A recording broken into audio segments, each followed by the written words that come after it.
салому дуруд дӯстони ман. Майдони футбол барои мухлисон на танҳо як иншооти варзишӣ, балки он хонаи дуюм низ ҳаст. Таваҷҷӯҳ ба онҳо хело зиёд аст ва ҳар як мухлис орзу дорад боре ба варзишгоҳи дастаи дӯстдоштааш сафар кунад.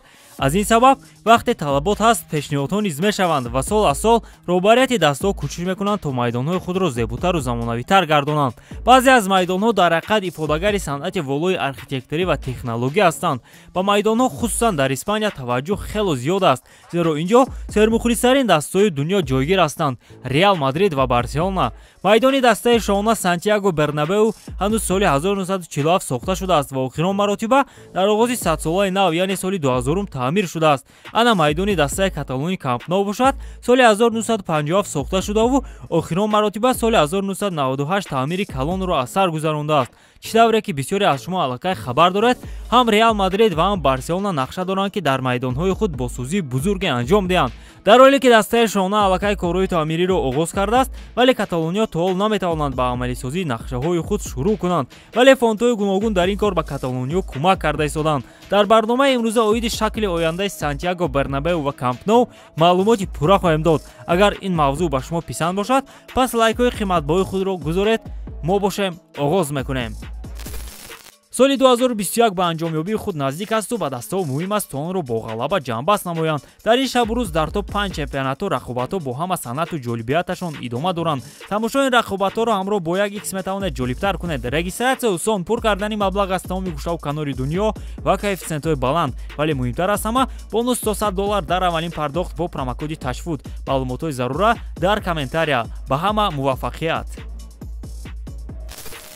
шурӯъ мекунем аз Сантьяго Бернабеу, зеро чӣ тавре ки қайд кардем, корҳои бозсозӣ дар ин майдон аллакай оғоз шуданд. дар давраи хуруҷи коронавирус, вақте Реал аз сабаби дар бозиҳо иҷозат набудани ҳузури мухлисон дар майдони дастаи дуюми худ Эстадио Альфредо Ди Стефано бозӣ мекард, дар Сантьяго Бернабеу корҳои таъмирӣ оғоз гаштанд. барои ин кор Реал Мадрид зиёда аз 1 миллиард евро сарф хоҳад кард. пеш аз ҳама шакли берунии майдон куллан тағйир меёбад. он мисли киштии кайҳонӣ хоҳад шуд ки дар дохили худ навтарин технологияи замонро дорад. тамоми қисмати беруниро экранҳо иҳота хоҳанд кард ки метавонанд дар деворҳои худ навор нишон диҳанд. ҳамчунин дар болои он боми пӯшидашаванда хоҳад буд ки дар вақтҳои зарурӣ онро мекушоянду мепӯшанд. дар дохил ҳам тағйиротҳо хело зиёд мешаванд. Бернабеу ба яке аз варзишгоҳҳои беҳтарини технологӣ табдил меёбад.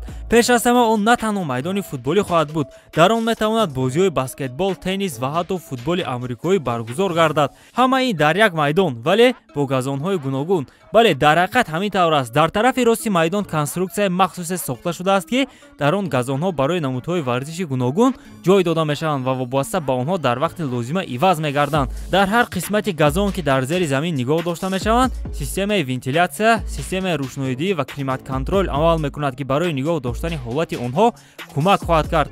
ҳамчунин ба ғайр аз ин майдон метавонад дар як вақт бозии баскетбол ва теннисро дар як майдон қабул кунад. ба ғайр аз ин дар байни газонҳо як қабати махсусе хоҳад буд ки он барои баргузор кардани консертҳо, кибермусобиқаҳо ва ғайра чорабиниҳои дигар лозим аст. ҳамчунин дар қисмҳои гуногуни майдон тарабхонаҳо, мағозаҳои брендҳои ҷаҳонӣ амал хоҳанд кард. ана ҳамин гуна як майдони универсалие ки ба Реал даромади калон хоҳад овард.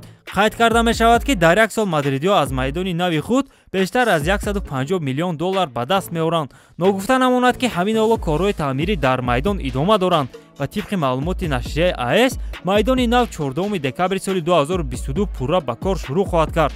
акнун навбат мерасад ба Камп Nou, ё чӣ тавре ки лоиҳаи бозсозии онро номгузорӣ карданд Эспаи Барса. идеяи бозсозии майдон ва лоиҳаи аввали он ҳанӯз соли 2014 кашида шуда буд, аммо бо сабабҳои гуногун корҳои таъмирӣ оғоз нагардиданд ва аҷиб аст ки онҳо соли 2022, яъне дар даврае ки Барселона ба кризиси сахт дучор гардидааст, шурӯъ мешаванд. тибқи хабарҳои расмӣ корҳои сохтмонӣ 5 сол идома хоҳанд кард, яъне то соли 2027. дар ин муддат Барселона маҷбур аст ки як мавсим дар майдони дигар бозӣ кунад.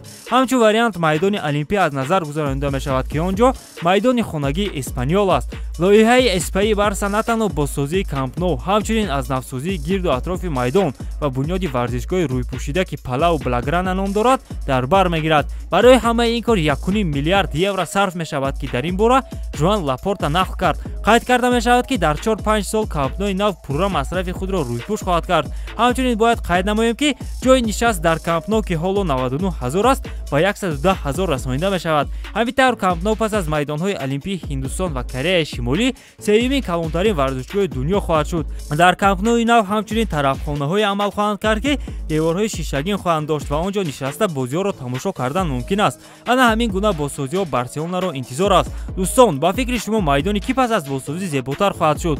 Аз Реал Мадрид ё аз Барселона? Ҳатман фикрҳои худро дар комментария нависед. Бо ҳамин тамом дӯстон, бо шумо буд канали Футбалбародарон ва ровии барномаи имрӯза Беҳрӯз Артеков. Хайр то барномаҳои оянда. Муваффақу пирӯз бошед.